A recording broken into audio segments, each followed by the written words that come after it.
जो गुरुदेव ने उपासना का बीज रोपण किया, तत्परता।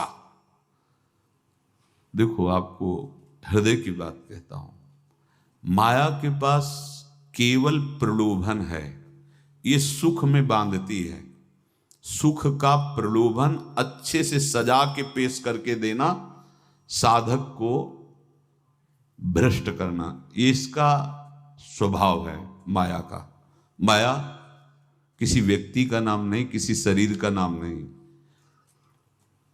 भगवद विमुखता जिस वस्तु व्यक्ति स्थान से हो वही माया है। माया का मतलब थोड़ी जिसे कोई स्त्री शरीर पे आरोप कर दे या पुरुष शरीर पे आरोप कर दे ये तो माया है, तो और क्या है? मैं, मोर, तोर, तैं और जहां तक इंद्रियां जाएं, जहां तक मन जाए, सब माया ही है। इसको देखा है भगवान के पार्षदों ने। ये क्या करती है? चमकीली लेबिल लगाकर, सुख का चारा डाल करके जीव को बांधती है। इससे सुख मिलेगा, बहुत सुंदर है ये वस्तु, ये शरीर, ये व्यक्ति, ये स्थान, ये पद, इससे वो बांधती है। विवेक ऊपर की लेवल का तत्काल ऑपरेशन करता है, वो आंतरिक विषय पर दृष्टि डालता है तो सब खोखला निकलता है, बाहर निकल क्रॉस कर जाता है। होए विवेक मोह भ्रम भागा, तब सब विषय विलास विरागा।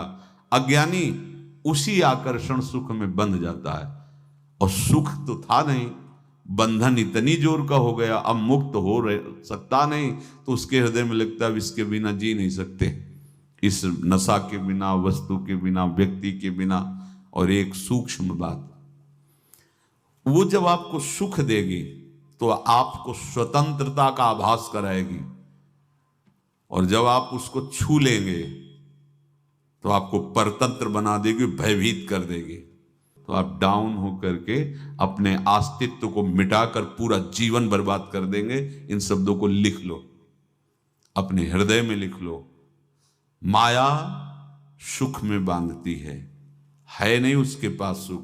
जिसे तुम सुख समझते हो वो सुख नहीं, बिल्कुल सुख नहीं, वो सुख की छाया है, तुम्हें समझ पड़ती नहीं, ये गिरधर की माया है। उस सुख का बंधन, आप देखो कुछ भी क्रिया करते हो माया जनित तो प्रलोभन होता है, सुख मिलेगा।